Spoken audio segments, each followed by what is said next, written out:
Vamos lá. Então, esse nosso, os 10 primeiros slides vão mostrar, na verdade, de onde que vai surgir essa ideia. Para eu poder definir o que é análise microgenética no sentido da psicologia, eu tenho que entender esse processo todinho anteriormente, aí, porque na verdade é isso que vai nortear o nosso trabalho dentro da sala de aula, certo? O tipo de aluno que a gente vai trabalhar já está dentro dessa faixa de cognição. Então o papo começa tudo por uma coisa chamada ação voluntária. Ação voluntária é um conceito inerente aos seres humanos, o ser cognoscente, né? As pedras não têm ação voluntária. Os animais podem até ser categorizados como ação voluntária, mas eles não têm a consciência que nós temos. Então, quando você fala de ação voluntária, você está pensando no sujeito que aprende, né? E essa ação voluntária, ela inicialmente no desenvolvimento humano, de acordo com os pressupostos da psicologia histórico-cultural, ela vem sendo desenhada por essa tríade: necessidade, desejo e satisfação. Tudo, na verdade, a origem de tudo é a necessidade. Por isso que alguém já disse que a necessidade é a mãe de todas as realizações. Eu tenho que ter uma necessidade. Essa necessidade me imprime um desejo. E esse desejo me imprime uma necessidade de satisfação.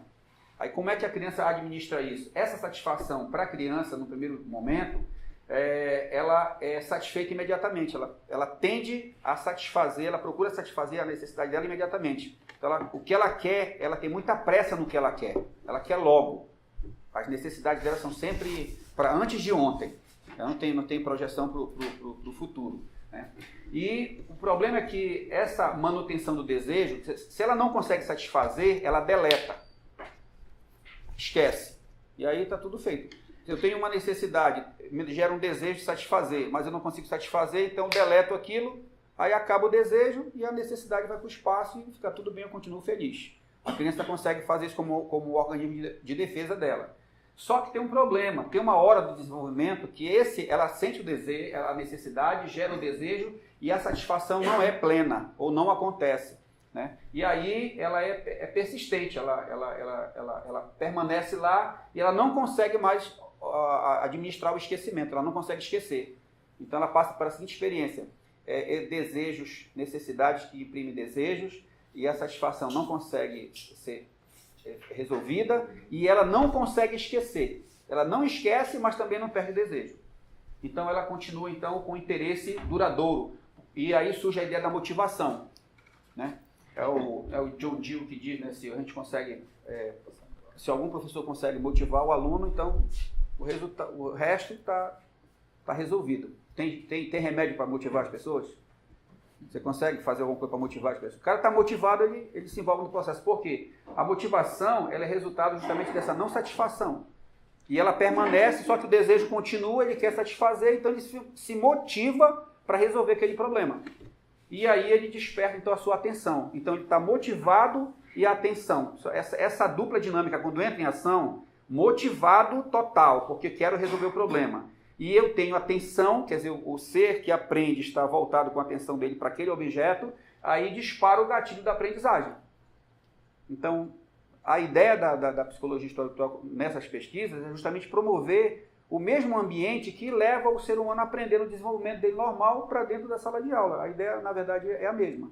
Então, eu tenho que criar um ambiente que eu consiga despertar no cara essa necessidade. De como isso vai acontecer, a gente às vezes consegue, às vezes não. A gente está apostando que uma sequência didática bem organizada, de alguma forma a gente consiga produzir esse gatilho, né? Então o gatilho da aprendizagem, na verdade, é disparado quando você está motivado com atenção dirigida, né? Então para o Vygotsky é justamente na pré-escola que surgem os desejos que não podem ser satisfeitos e nem esquecidos. Nós somos movidos, na verdade, por isso. Quer dizer, todo o sentido da vida nasce dessas necessidades que são postas aí, certo? Então, a atenção, essa atenção entre o desejo e a satisfação, envolve a criança no mundo ilusório. Como ela não pode satisfazer todas as necessidades dela, ela dá um desdobro em cima disso. Ela cria um mundo ilusório para ela satisfazer essas necessidades, que o Vygotsky vai chamar que é o brinquedo, que é o faz de conta. Faz de conta, era uma vez, faz de conta, é o brinquedo. Quando a criança brinca pela primeira vez, ela dispara a gênese do pensamento abstrato.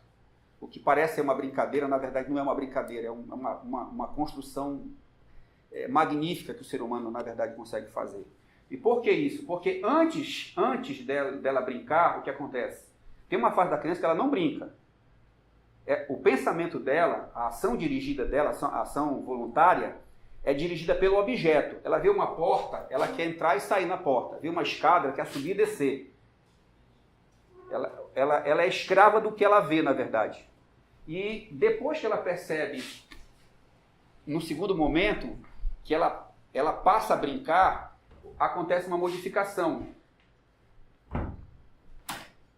Tudo vai ser dirigido pelas ideias agora. Então, antes ela era escrava do objeto. A ação é dirigida pelo objeto. Agora, o objeto e a ação vai ser dirigida pelo significado. Por exemplo, ela monta em cima do cabo de vassoura e deixa um cavalo, e sai correndo, brincando de cavalo.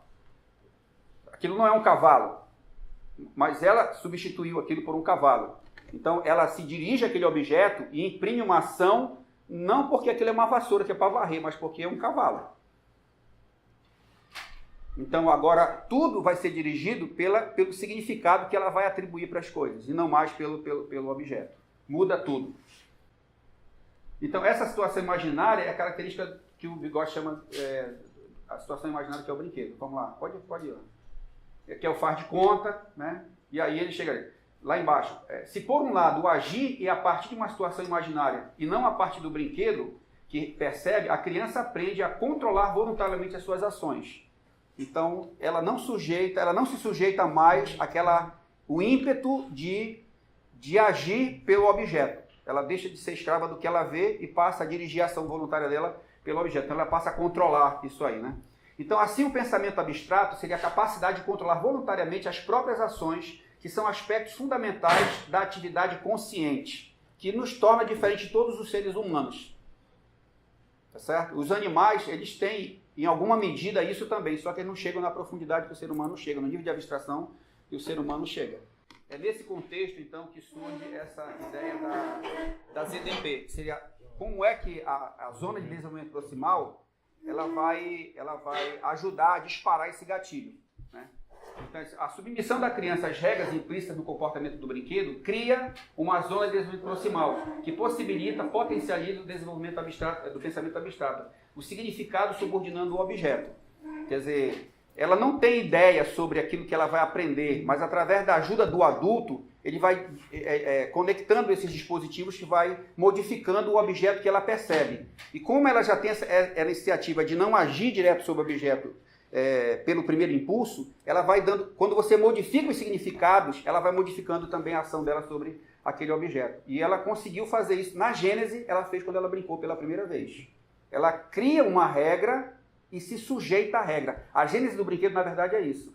Ela cria uma regra, é uma abstração dela, e ela se sujeita àquela regra.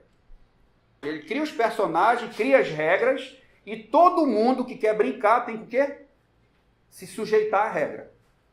Então, a primeira mensagem que a gente aprende no desenvolvimento humano é que a gente aprende mediante a submissão às regras. É a primeira forma de aprendizagem. Eu posso aprender alguma coisa quando eu simplesmente ouço a regra e me sujeito a ela.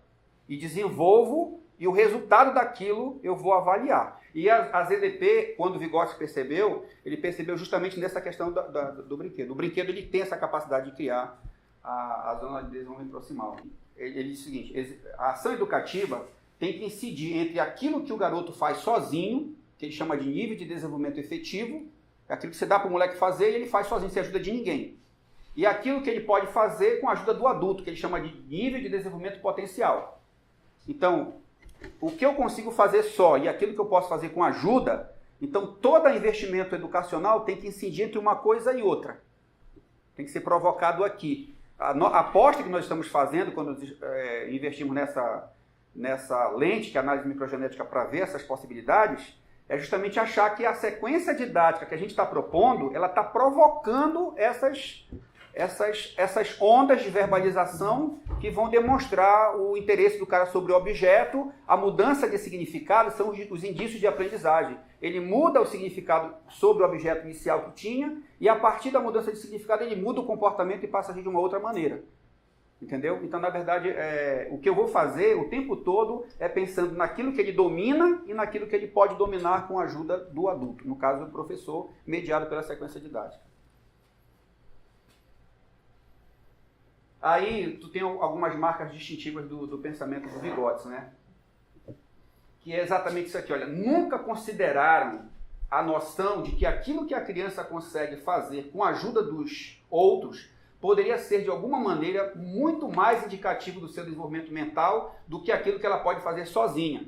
O modelo piagetiano, ele procura descobrir o pensamento puro da criança, ele coloca a criança manipulando o objeto sozinha, sem a interferência. Já existem pesquisas até hoje, né? O pessoal da antropologia do didático tem um ramo lá, que eles colocam a sequência didática na mão do garoto lá, e eles querem que o garoto se vire sozinho, eles querem interferir o mínimo possível. A lente que a gente trabalha, que a gente escolheu, está fundamentada em cima desse princípio. E quando ele disse isso, as pesquisas do Piaget já estavam afloradas há bastante tempo. Ele apostou numa outra direção. O que ele está dizendo aqui é que, até quando ele propôs as suas teses, esse tipo de ajuda que eu dou para a criança, fazer a criança repetir coisas e fazer coisas sem entender completamente, que para os outros modelos era considerado como desprezível, não representava uma aprendizagem real, o Vygotsky vai dizer exatamente o contrário. Ele disse aquilo que a criança faz repetindo o que o adulto faz pode representar indícios de aprendizagem relevantes para o desenvolvimento mental dela. Por isso que o ZDP, o que é ZDP? O cara sabe fazer alguma coisa, você propõe alguma coisa além daquilo que ele sabe. Se você colocar ele sozinho dentro daquele fazer, ele vai patinar. Aí você vai lá e dá uma ajuda para ele, dá uma dica para ele, né? Uma pergunta, uma sugestão, né? Ajuda ele a fazer a primeira vez e inicialmente ele não sabia fazer nada e através da tua ajuda ele vai em processo de internalização, daqui a pouco ele está fazendo aquilo também. Então a proposta do Vygotsky é completamente diferente. Então tu pega a sequência didática produzida na perspectiva das UARCs, tem pergunta, tem coisa para fazer, intervenções reflexivas e exploratórias. Mas por que tu faz tanta pergunta? É porque eu estou impregnado dessa lente. Para o Vygotsky não é para deixar o garoto sozinho, ele tem que responder perguntas, tu tem que dar tarefa para ele resolver. Ele tem que se envolver no processo e essa ideia de fazer pequenas tarefas e refletir sobre elas e o tempo todo vai, de certa forma, estimulando a percepção de uma determinada regularidade, de um padrão dentro do processo. Por isso que nas UARCs está embebido dessa ideia dele ali. Então, o mapa da aprendizagem está assim, ele precisa, na verdade, mapear isso aí, o NDR, que é o nível de desenvolvimento real, e o nível de desenvolvimento potencial, quer dizer, aquilo que ela faz sozinha, aquilo que ela pode fazer com a ajuda do adulto. Em outras palavras, aquilo que as crianças fazem hoje com ajuda, realizarão amanhã sozinhas. Essa que é a aposta que ele faz. Então, na verdade, a ideia do Vygotsky é essa. Tu vai levar a criança para um lugar onde ela não tem conhecimento, ela não iria sozinha. Então, você vai, uma ação diretiva. É um diálogo, na verdade, uma democracia não tão democrática, né? Que ele vai dizer que é o diálogo entre o conhecimento científico e o cotidiano. Os dois estão na sala de aula. Aí no final da sala de aula, o garoto venceu, ele continuou com o conhecimento cotidiano. É isso que é para fazer? Hein? Não. Ele tinha uma ideia do que era uma equação. No final ele sabe o que é uma equação do segundo grau e sabe resolver e aplicar em problemas. Inicialmente se parte do cotidiano, eu tenho que dialogar com ele nesse sentido. Mas no final da história, a gente vai pressionar para o conhecimento científico sistematizado ser o vencedor daquele jogo. Né? Então, na verdade, não é uma coisa espontânea, é uma coisa direcionada. É exatamente o que ele vai dizer. E a última coisa é que esse conceito de ZDP, da forma como ele foi proposto pelo Vygotsky, traz à tona a necessidade de uma consideração nova a respeito da imitação em relação ao processo de ensino-aprendizagem. Quer dizer, inicialmente vai poder fazer algumas coisas, as intervenções exploratórias, você dá comandos curta duração para ele fazer uma coisa, ele não entende bem o que ele está fazendo, ele não sabe porque ele está pegando aquela figura e girando e colocando do outro lado. Ele só fez girar e colocou, usou a palavra do cotidiano dele para ele executar uma tarefa. Tu sabes que no final tu queres trabalhar o conceito de simetria. Ele não sabe que ele vai chegar lá, mas ele precisa fazer aquele movimento que introdutoriamente não tem nenhum significado para ele, mas que posteriormente, com a conexão das coisas, tu vai poder dar significado para ele. Então, na verdade, aquela construção das UARCs, elas estão completamente impregnadas dessa ideia. Então, assim, a partir daqui, eu coloquei para vocês os fundamentos básicos lá para trazer a noção até a ZDP. A partir daqui, são os desdobramentos de outras pesquisas já posteriores ao que o Vygotsky colocou, que vão ajudar a gente a visibilizar o que ele... Porque, na verdade, ele morreu prematuramente, né? Então, ele escreveu algumas coisas, não sistematizou. Na União Soviética é um grupo de caras que escrevem depois o desdobramento que ele escreveu. Então, os desdobramentos foram muitos. Então, a gente vai escolher alguma dessas coisas que foram depois dele, para tentar, que foram criadas justamente para tentar olhar o que ele quis olhar. Ele disse que a zona de desenvolvimento proximal, na verdade, é o protagonista de toda essa projeção de interações verbais. Mas só que ele não disse como que isso ia ser mapeado. Tá certo? Por isso que a gente usa análise microgenética junto com a análise do discurso. Porque outros autores vieram depois e disseram, já que o locus é esse aqui, então bora criar as categorias para a gente olhar esse objeto aqui. Então esse é um dos objetos que a gente vai utilizar para fazer análise das conversas lá, que o Damasio chama de andaimes, que é a mesma ideia dos andaimes da construção que a gente usa na construção, né? Que é justamente voltado... O Vygotsky não disse que a ajuda que é dada para a criança é importante para a construção do conhecimento dela? Então o Damasio criou só as categorias. Então, na verdade, o que são os andaimes? São os tipos de ajuda que eu vou dar para a criança durante o processo de aprendizagem. Tá certo? Essas ajudas vão ser verbais, orais, dadas pelo professor, ou pode ser dirigidas através do próprio protocolo que ele recebe lá. O certo é que ele não vai ficar sozinho. Ele vai receber uma tarefa de aprendizagem e ele vai ser monitorado e municiado por essas ajudas que você vai dar, que ele chama, então, de andaimes, né? Então, é mais ou menos essa a ideia. Então, os andaimes podem ser entendidos assim como um processo que ocorre por meio das pistas fornecidas pelo professor. Tais pistas podem ser perguntas ou que são realimentadas pelas respostas da criança, bem como o feedback do professor. É a mesma ideia dos andaimes utilizados na construção do prédio, né? Os andaimes são partes sustentadas em uma base já construída, quer dizer, os conhecimentos prévios, os conhecimentos cotidianos, né? E parte projetada para cima a fim de servir de suporte para a aplicação de nova função efetuada. É como se fossem os elos, na verdade, de uma corrente. Por isso tem que estar uma coisa conectada à outra, né? Aí o professor vai ter a capacidade de dar essas ajudas para os alunos. Por que a gente faz registros, se interessa pelas intervenções verbais? Por que a gente se interessa por isso? Dentro dessa lente, que o cara vai usar análise microgenética para fazer análise dos dados. E se não tiver interação verbal, ele está comprometido o trabalho dele, né? E de que forma você pode capturar as interações verbais de uma maneira mais completa? Que metodologia praticamente obrigaria você a fazer isso? Você pode registrar a aula através de um diário de bordo, fazer as anotações, o que mais? Áudio. Aí você vai ter que partir para o áudio, porque lá está a imagem, está todas as falas, as expressões faciais, as dificuldades, os erros, as incompreensões, o avanço, o retrocesso, os equívocos, está tudo registrado lá. E você precisa dessas verbalizações para poder fazer, na verdade, essas conexões com a zona de desenvolvimento proximal. Então, seria essa ideia, onde é que entra a ideia da análise microgenética, o que significa, na verdade, isso aí, né? De um modo geral, a análise é pensar essa relação da parte com o todo, né? O modelo explicativo daquilo. Então, quando você se propõe a fazer uma análise microgenética, você está tentando contar a história da aprendizagem daquele objeto que você se propôs a ensinar. Essa que é a ideia, né? É micro porque você está pensando no detalhamento das partículas que compõem aquele sistema todo, né? Em termos de qualidade descritiva. Não é uma estratégia descritiva quantitativa, muito embora você possa fazer estatística com esses dados também, mas ela é qualitativa, ela é interpretativa, na verdade, né?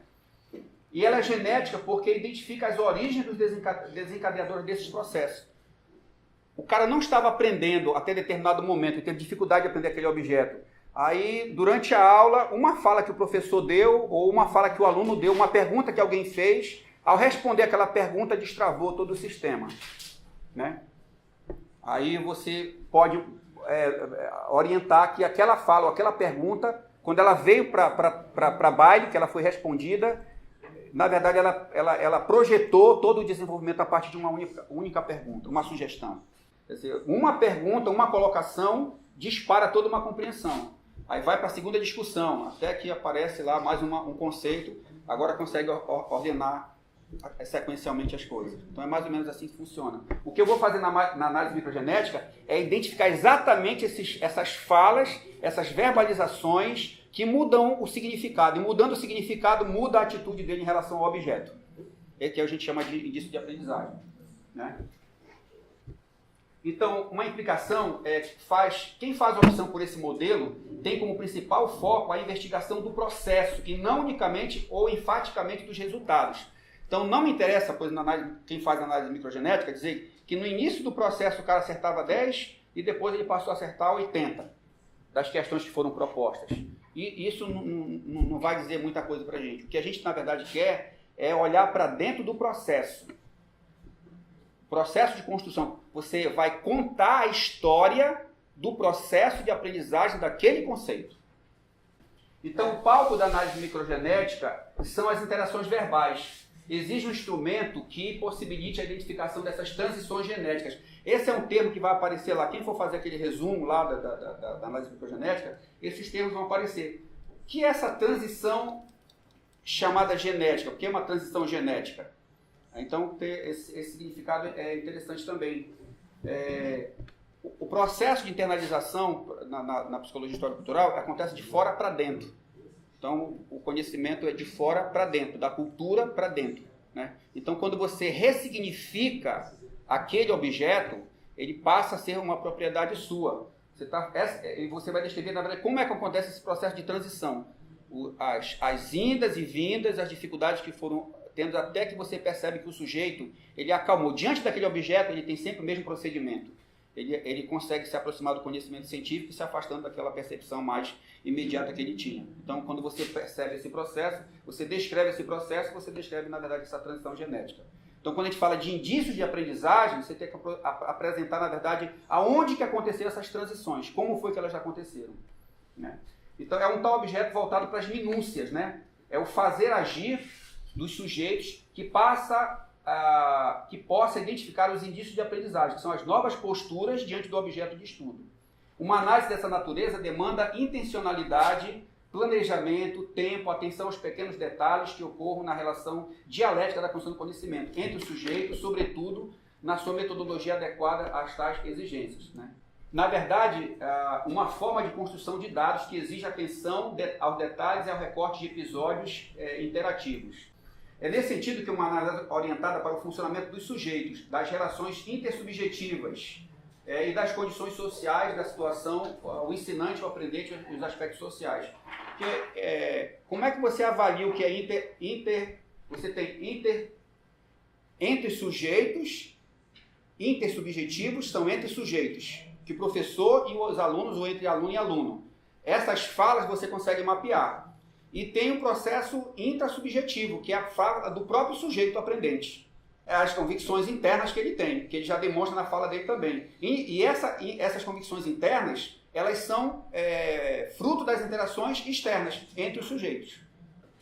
Esse tipo de metodologia exige a videogravação, estratégia de filmagem e transcrição das falas interativas. Então, ossos do ofício. Toda metodologia tem os prós e os contras, né?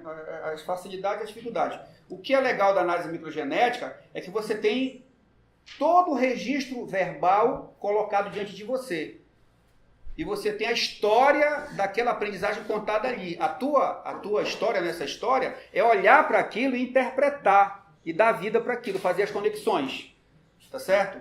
A dificuldade é que você precisa registrar em áudio e vídeo e depois fazer a transcrição desse material. Então é inegável esse vínculo da matriz histórico-cultural com o conceito de ZDP que foi proposto pelo próprio Vygotsky, né? A diferença entre análise microgenética e outras análises de microeventos, que existem outras metodologias que fazem isso também, né? Mas o que para ela é diferente é que estas não assumem a centralidade no entrelaçamento das dimensões cultural, histórica e semiótica que vai acontecer. Por que é cultural? Porque ele compreende que a nossa aprendizagem ela vem da cultura, é de fora para dentro. Eu venho com a estrutura mental biológica, psicológica definida e o conhecimento vem de fora para dentro. Por isso que ela é cultural. Por que ela é histórica? Porque é assim, você quer olhar o presente, no caso da nossa atividade, a sala de aula e a que é apresentado aquele conceito, você quer olhar o presente, as articulações que existem no presente, mas você vai fazer conexão disso com o passado. Qual é o passado dessa aprendizagem?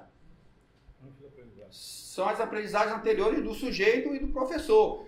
A do professor está projetada na formação dele, na sequência didática que ele produziu, a forma como ele organizou. Aquilo é um entendimento teu, uma compreensão tua. Tá certo? Para o aluno também ele traz uma história de aprendizagem. Então, é esse jogo entre o presente e o passado. E além disso, você consegue fazer conexão dessas duas coisas e fazer projeção para o futuro. Dizer o que é possível fazer com aquilo. Tanto que você faz uma avaliação depois. Não vai ter uma avaliação depois?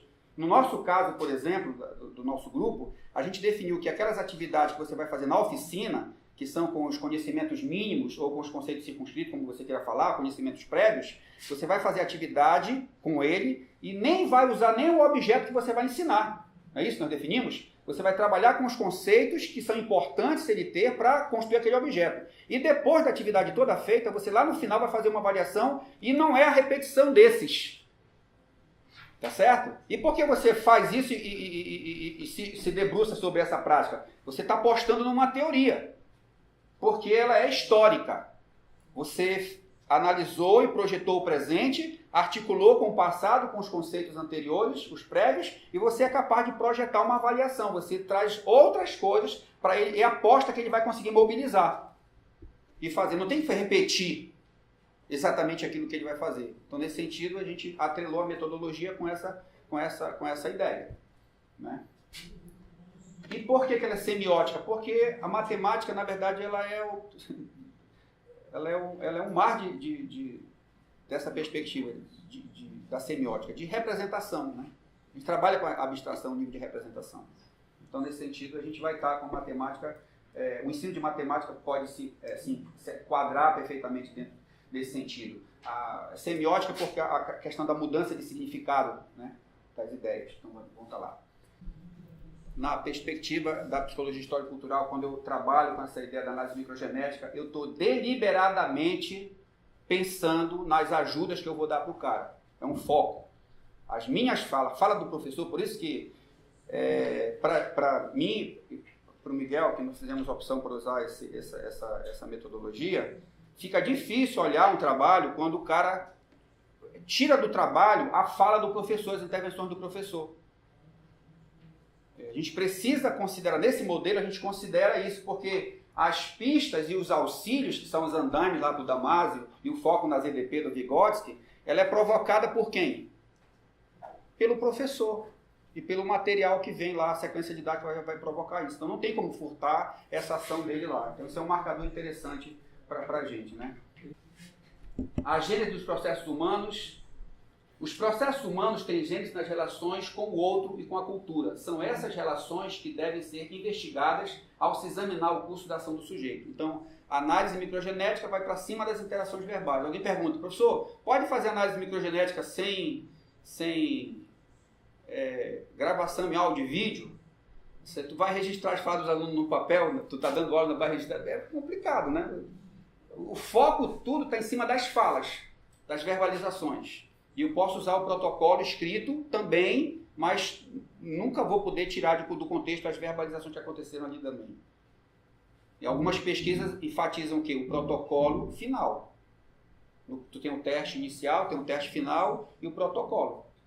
Então é uma forma de pesquisar. Tem problema com isso? Não, é um olhar. Né? A gente está preocupado com o início, o meio e o fim, e sobretudo com essa pluralidade de intervenções verbais que vão ter ali, sobretudo aquelas provocadas pelo próprio professor. Beleza? Tá aí. Então a análise microgenética, eu falo, o que é análise microgenética? É o acompanhamento minucioso e a formação de um processo.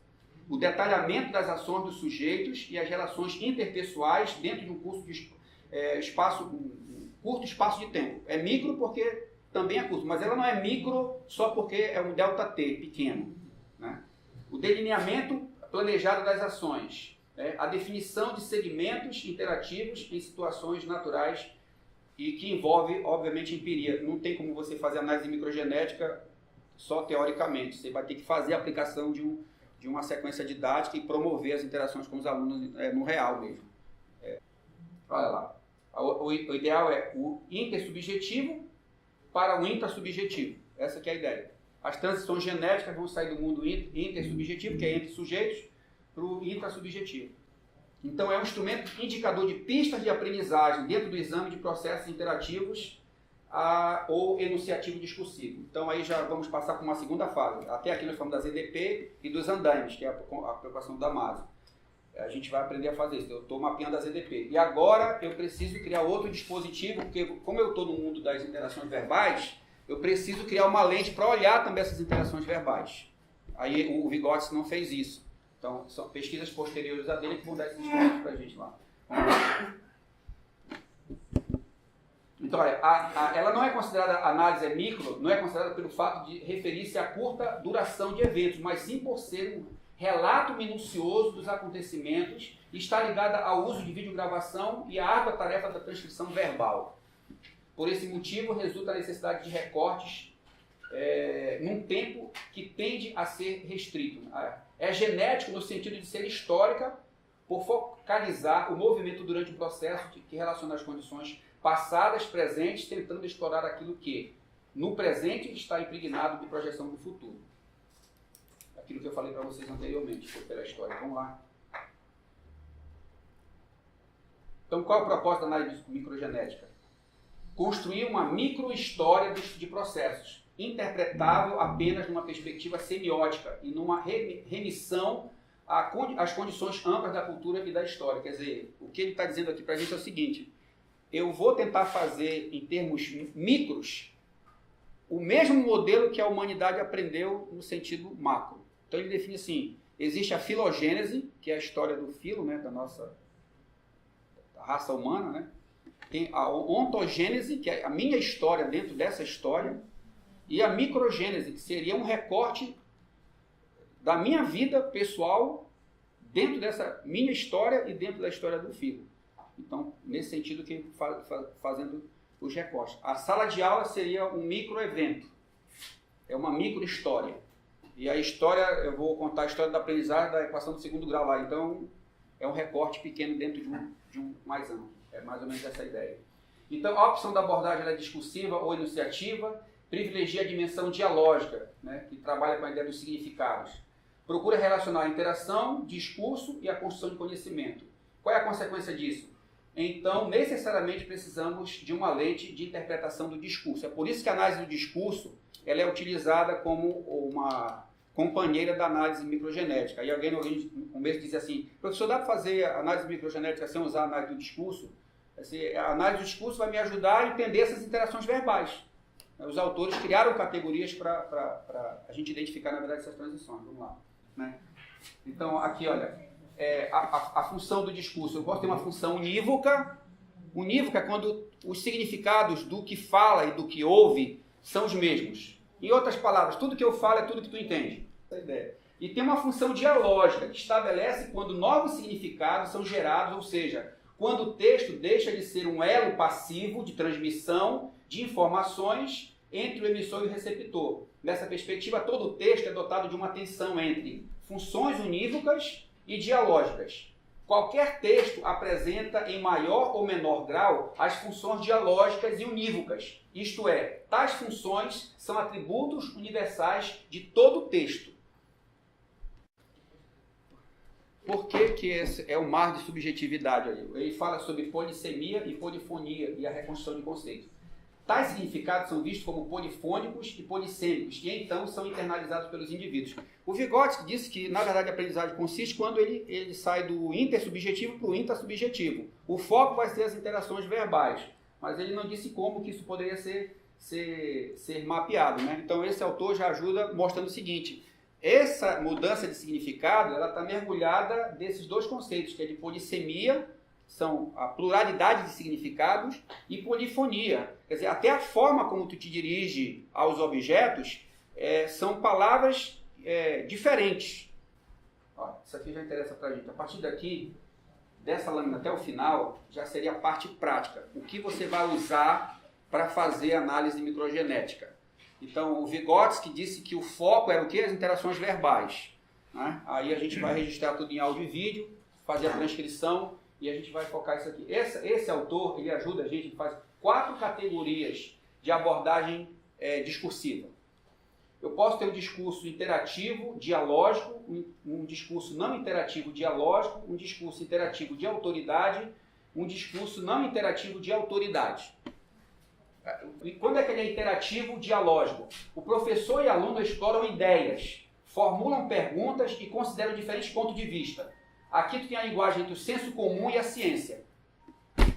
Os dois conhecimentos estão em pauta aí. O professor permite essa proliferação de ideias.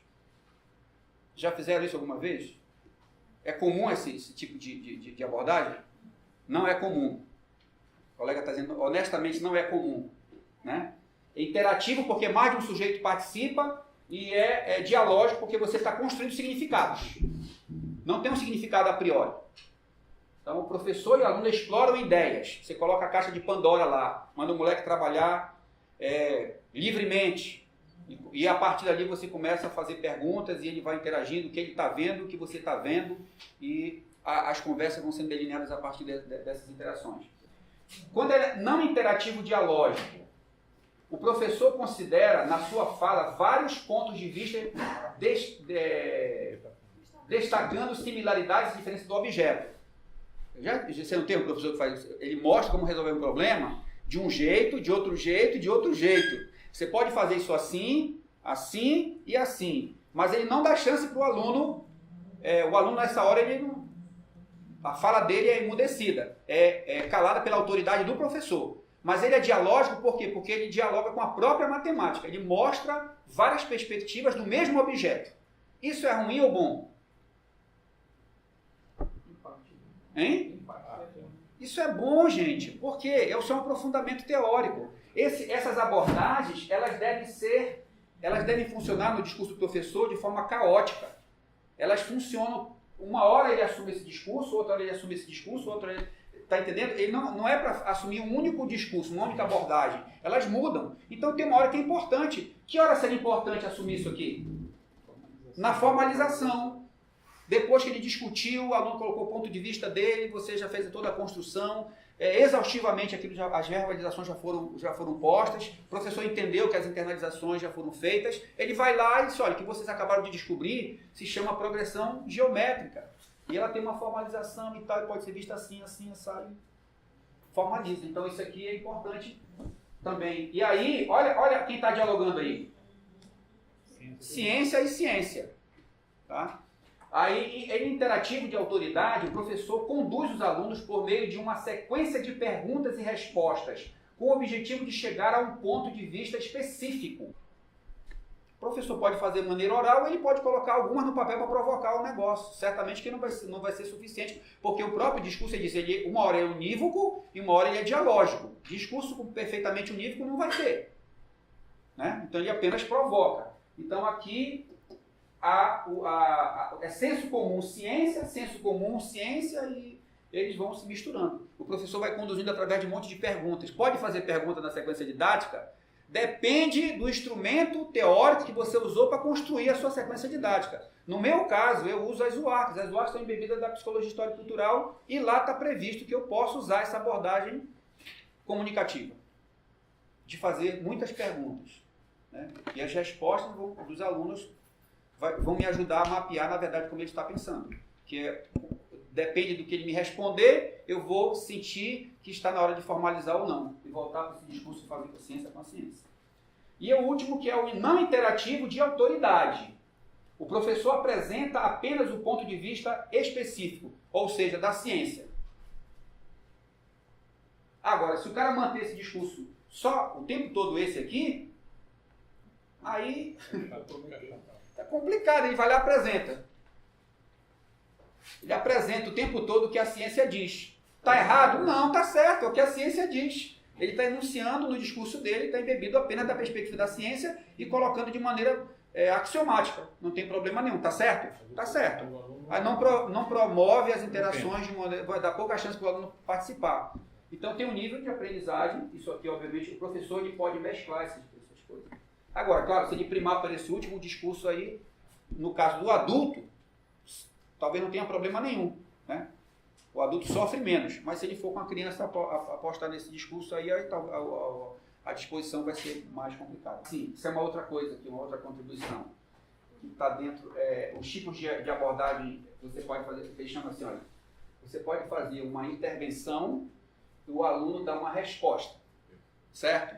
Aí, qual é o ideal, a situação ideal, que todo professor gosta de ter uma classe dessa? Ele dá uma tarefa para o cara fazer, ou faz uma pergunta, o aluno responde, e ele logo avalia. Quando ele avalia, significa o seguinte, o aluno já respondeu num nível de aceitação muito próximo daquilo que ele quer. Então ele vai dizer, tá certo, por isso, mas tem um equívoco aqui, ele vai fazer uma avaliação daquilo. Terminou, esse é o ideal.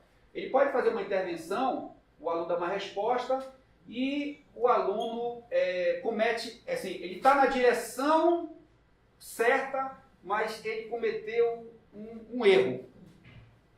A última ação dele foi equivocada e vai comprometer o resultado. O professor olha o resultado dele e dá uma fala de prosseguimento. Pede para ele refazer o procedimento, ou refazer uma etapa do procedimento e conseguir continuar.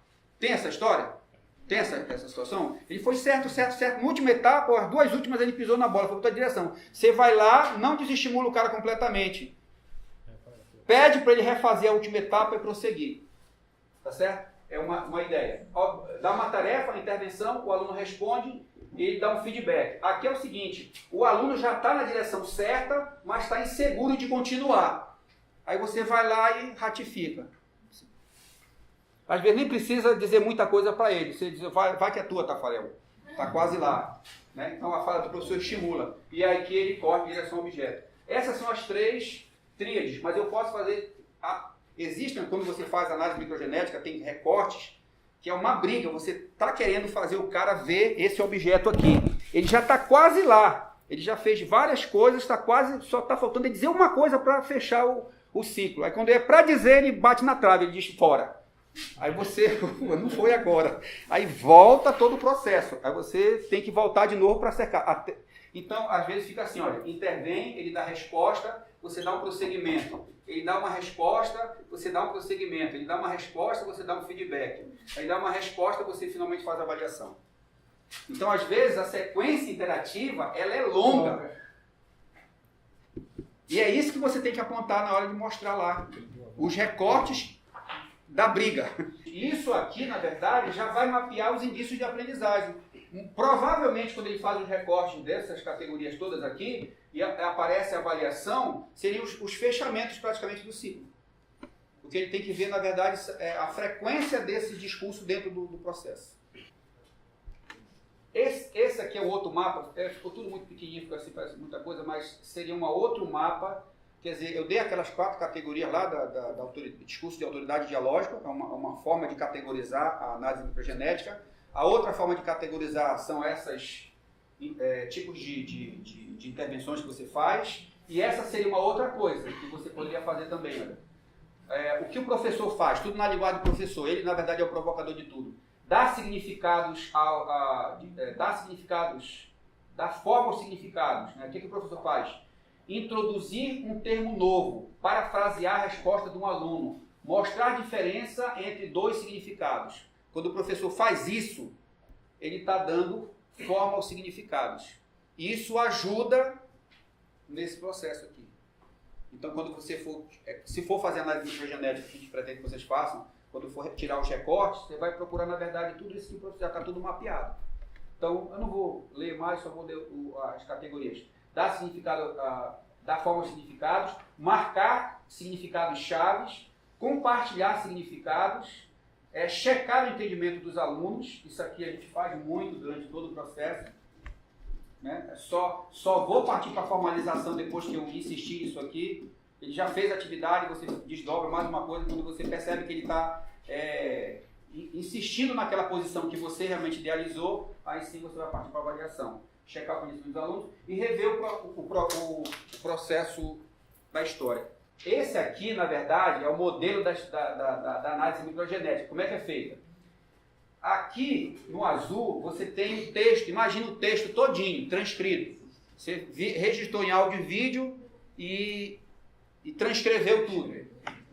Aí você tem 3 categorias. Você fala de turnos, fala de segmentos e de episódios.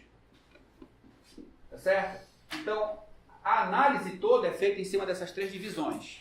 O que são os turnos? Turno é cada fala que tem durante a transcrição. O professor fala, depois que eu falei, o aluno X falou. A fala dele é um outro turno. A minha fala. Se eu voltar a falar, é uma terceira fala. Cada vez que alguém fala, é um turno. Interrompeu a fala por outro sujeito, é outro turno. O segmento, você vai trabalhar exatamente essas aproximações, né? Aqui, olha, por exemplo, vem aqui, eu cortei o segmento. Segmento 1 tem um título, aí turno 1, turno 2, turno 3, turno N. É o último turno daquele segmento. Aí por que você cortou ali? O que é aquilo lá? Dá para ler ali? Avanços, retrocessos, ciclos em formação. Você percebe, você não tinha um objetivo com a atividade? Às vezes, está terminando a atividade lá e o cara não chegou ainda, não. Você, dependendo da quantidade de turnos que já passou, você pode dar um corte ali. Você tem 2 opções. Como você vai fechar a unidade, você pode fechar o episódio em cima da UART, quando formaliza, né, e deixar para fechar os segmentos anteriormente. Então, o episódio seria o fechamento realmente. Aqui ele tem a aquisição mais significativas. Ao final de uma quantidade de turnos e segmentos, ele tem a aprendizagem mais significativa. Então, para a gente, como formalizou pelas UARTs, seja o momento da formalização. Cada vez que você formaliza, você fecha o quê? Um episódio. Aí aqui vai ter os turnos e aqui você pode cortar os segmentos, que são aqueles ciclos que estão se formando durante o processo. Então, olha, os turnos são registros de sequência das falas dos sujeitos, os segmentos são conjuntos de turnos, tendo em vista os objetivos da atividade de ensino, da sequência didática, e delimita-se como recorte de análise os indícios de mudança de significados do objeto de estudo, né? São as percepções, os avanços, retrocessos, ciclos incompletos, os segmentos. E os episódios, conjunto de segmentos, delimita-se o recorte do episódio, tendo em vista as conquistas consolidadas do objeto de estudo, ou seja, a formalização. Então a gente fez correto lá. No nosso caso, fica tranquilo assim. O episódio encerra com a formalização e para dentro são os turnos e é só encontrar essas aproximações, já quase fechando, que seriam os segmentos. Vamos lá. Então vocês entenderam como é que vai ficar o texto final? Aí temos essas opções, mas a gente pode fazer adaptações aí. O importante é que você tenha um material escrito. Agora, se tu tem muita experiência, tu pode pegar os recortes mais importantes, economiza. O ideal é fazer tudo, para você ter uma ideia. Gente, é um trabalho que dá trabalho, mas eu digo para você o seguinte, em termos de qualidade, de analisar, e você propor até gráficos estatísticos para contar a história do processo, olha, aí você tem aluno, professor, as interações verbais, interações orais, pode analisar o protocolo, fazer estatística, tudo que você quiser. Para analisar os dados de uma atividade de sala de aula, é um brinquedo interessante, né? É isso. É isso. Eu trouxe aqui, mas não tem mais tempo. Tira daí do slide. Só mostrar. Próximo slide, esse último aí. Que foi isso que eu usei na minha dissertação de mestrado. No caso, eu fiz análise microgenética só com 2 alunos. Esse é o jogo do NIM. Pois é. Então foi esse joguinho que eu fiz com 2 alunos só. 6ª série. E rendeu uma dissertação de 150 páginas. A análise. O material que eu fiz foi 40 minutos de vídeo da interação que eu tive com eles para eles produzirem a otimização do jogo. Aí tem, a minha dissertação de mestrado pode servir de referência, porque essa argumentação teórica está lá, né? E o texto do Paulo Moura, eu acho que ajuda você a ter uma ideia da dimensão que é essa ferramenta, da estrutura toda, então não tem mais que se estressar. Gente, é isso. Desculpa qualquer atropelo aí. Na verdade, eu vou tentar melhorar essa apresentação para aliviar um pouco aquelas partes conceituais, para tentar ilustrar através de gráficos, que é um pouco ácida, eu reconheço. Mas é para mostrar para vocês que essa ferramenta ela não está construída do nada, né? Ela está totalmente ancorada nessa visão da psicologia histórica e cultural. Valeu, galera. Obrigado.